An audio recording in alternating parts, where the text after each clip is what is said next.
కామారెడ్డి జిల్లా బాన్సువాడలో సీఎంఆర్ఎఫ్ చెక్కుల పంపిణీ కార్యక్రమం నిర్వహించారు. ఎమ్మెల్యే పోచారం శ్రీనివాసరెడ్డి, కళ్యాణ్ లక్ష్మి, షాదీ ముబారక్ చెక్కులు పంపిణీ చేశారు. పెళ్లిల సమయంలో భారీగా ఖర్చులు చేసి అప్పుల పాలు కాకుండా ఉన్నంతలో పెళ్లిళ్లు చేసుకోవాలని తెలిపారు.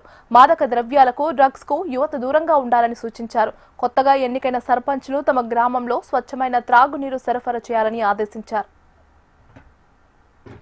బ్యాండ్ పెట్టుకొని డ్యాన్సులు చేయించి రకరకాలుగా హంగామా చేసి అప్పుల పాలై బిడ్డల పెళ్లి చేసి ఆస్తులు తాకట్టు పెట్టుకుని కుటుంబాలు బాధపడదు. ఏదో పెద్ద మనిషి లక్షాధికారి ధూమ్ ధామ్ పెళ్లి చేసేళ్ళు రాదు రాకడ చూడు బజార్ నూకుడు చూడనంట చేస్తే గరీబ్ గారు వంట చేసారనుకో అప్పుల పాలవుతారు. ఇది ఇచ్చేది అప్పులు పేదవారి కోసం పైసలు. ఏదో సన్నీళ్ళకు వేడి లెక్క వెళ్ళే సన్నీ లెక్క ఇది ఇచ్చేది. కాబట్టి మీరు కూడా రోగాలు రాకుండా కాపాడుకోండి పిల్లలను.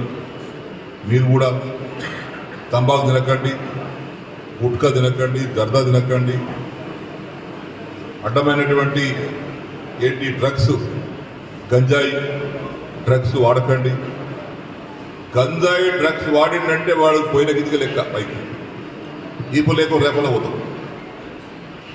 కాబట్టి ఇవన్నిటిని దృష్టిలో పెట్టుకొని మేము పైసలు చెక్కులు ఇచ్చడం గొప్ప కాదు. ఇక్కడ రోగం వచ్చినాక చెక్కులు ఇవ్వడమా, రోగం రాకుండా నాలుగు చెక్కులు చెప్పడమా, అది ముఖ్యమంత్రి. కాబట్టి రోగాలు రాకుండా చూసుకోండి. మా సర్పంచులు కూడా దయచేసి నీళ్లు గాలి మంచిగా వాళ్ళకి అయ్యేటట్టుగా దుర్వాసన లేకుండా, దోమలాడకుండా, ఈగలాడకుండా